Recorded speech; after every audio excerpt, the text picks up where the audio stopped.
Keluarga Aisyah, perempuan korban yang jatuh dari lift Bandara Kuala Namu Deli Serdang, Sumatera Utara, akhirnya melaporkan ada 6 perusahaan ke Barreskrim Polri.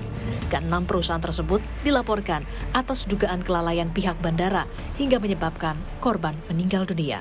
6 perusahaan yang kami laporkan, yang pertama adalah PT Angkasa Pura II, Angkasa Pura Solusi, PT Angkasa Pura Aviasi, GMR Airports, GMR Consortium, dan Airports de Paris.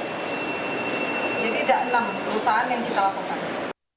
Sementara pihak keluarga juga menyebut sempat kesulitan untuk mengakses rekaman CCTV dari pihak bandara. Apa saja yang kami minta aja untuk ditayangkan CCTV di lift, itu aja tidak dilakukan.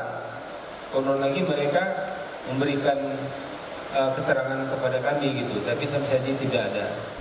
Pasca peristiwa ini, pengelola bandara mengklaim setidaknya ada 4 lift di Bandara Kuala Namu yang disebut dibuat oleh pabrikan sudah sesuai dengan desain konstruksi Bandara Kuala Namu. Ini ada 4 lift yang bersamaan. Itu dibuat oleh pabrikan sesuai dengan desain konstruksi bangunan bandar udara. Sementara saat meninjau lokasi lift, Ombudsman Sumatera Utara mendapati sejumlah temuan. Salah satunya, temuan lift yang dikeluhkan sering macet dan adanya dugaan kelalaian dalam hal perawatan sarana dan prasarana bandara. Rusak, sering macet, ya.